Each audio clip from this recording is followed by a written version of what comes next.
আসসালামু আলাইকুম, কেমন আছো তোমরা সবাই? আশা করি আল্লাহর রহমতে খুব ভালো আছো। আমি তো দেখতে পাচ্ছ আমি রুম চেঞ্জ করবো, তো সেজন্য বাচ্চারা আব্বু মাল সামানো সবকিছু খুলে নিতেছে। আর এইদিকে হাঁড়ি পাতিল যা ছিল, এই যে এই ঘরে প্রয়োজনীয় জিনিসপত্র সবকিছু বস্তা বাঁধানো হয়ে গেছে। এখন আমি চলে যাব ওই বাসায়, কারণ ওই বাসায় তো মাত্র রুম খালি হয়েছে, ওই ঘরটাকে পরিষ্কার পরিচ্ছন্ন করতে হবে। তো বাচ্চারা আব্বু বললো কিছু জিনিসপত্র নিছি, তো তুমিও আমার সাথে চলো, তোমাকে আমি ওই বাসায় রেখে আসি।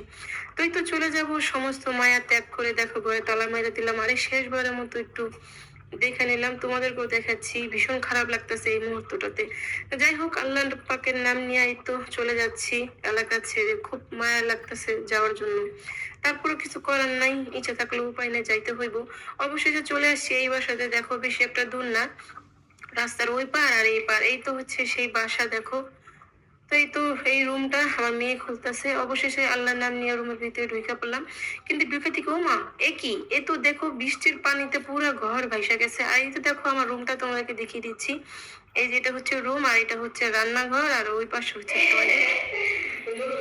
বৃষ্টির উচ্ছ্বাস,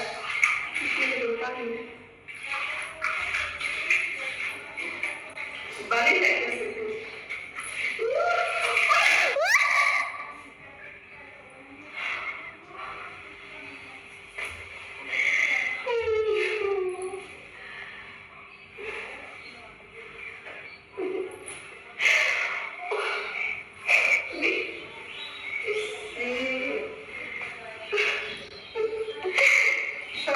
খুলো খুলো এটা খুলো খুলো খুলো খুলো। আর এই তো দেখো এখন কিছু কিছু মাল সামান আনা হচ্ছে। এই যে দেখো মাত্র এগুলো নিয়ে আসা হইলো। এই দেখো আমি রান্না করতেছি। তোমাদের ভাইয়া মুরগি এনে দিয়ে গেছিল, তো ওই মুরগিটাকে আমি কুইটে ভালো করে রান্না করে নিতেছি। দেখো এখন সব কিছু এলোমেলোই আছে, কিছুই গুছানো হয় নাই। এই যে সব বস্তা এই সাইডে।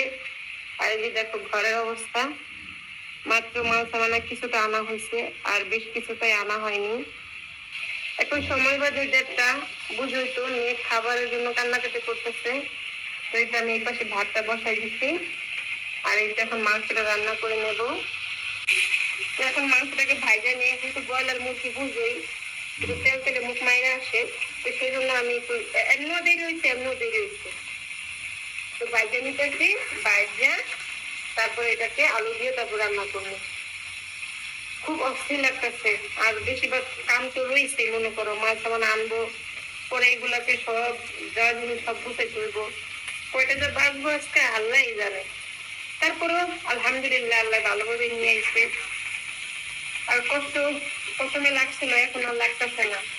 চিন্তা করলাম একা একাই যে যেটা হবার তো হয়েই গেছে, আর মন খারাপ করে কি করবো। তো আজকে সারাদিন আমি কোনো ভিডিও করতে পারি নাই, তোমাদের সাথে শেয়ার করতে পারি নাই, কিন্তু ছোট্ট করে একটা ছবি আপলোড করে দিচ্ছিলাম যে ফাইনালি চলে আসছি। তো যাই হোক, তোমরা আমার জন্য অনেকই দোয়া করছো, ভালো ভালো কমেন্ট করছো। আলহামদুলিল্লাহ আমি অনেক খুশি হয়েছি। আল্লাহ তাআলা তোমাদেরকেও সমস্ত বিপদ আপদ থেকে রক্ষা করুক। প্রচুর গরম লাগতেছে, এবার তো ফ্যান নাই। এই পাশে দেখো একটা জিনিস দেখাই, এমন যে দেখো একটা কবরস্থান, দরজাটা খুললে কবরস্থান দেখা যাচ্ছে। এই বিষয়টা আমার যখন আমি রুমটা দেখে গেছি, এটা দেখতে আমার আরো বেশি ভালো লাগছে। এটা দেখতে এই জন্য ভালো লাগছে যে বাড়ি থেকে তো বের হয়ে গেছি, এখন একবারে আসল ঠিকানা কবরস্থানের পাশে ঘর গেছি। যদি আমার কখনো আমার স্বামীর কাছ থেকে আমার এখান থেকে বের হইতে হয়, তাহলে তার আগে আল্লাহ আমার আপন ঘরে নিয়ে যায়। তো তোমরা সবাই আমাদের দোয়া করবা। এখন দেখতে পাচ্ছি আমার অবস্থা ভালো না, সবকিছু কাজ কাম সেরে তারপরে আবার আসবো তোমাদের সামনে ভিডিও করার জন্য। সেই পর্যন্ত তোমরা খুব ভালো থেকো, আর অবশ্যই এই বোনটির জন্য দোয়া করো। তো রেখে দিই, সবাই ভালো থেকো। আসসালামু আলাইকুম। আল্লাহ।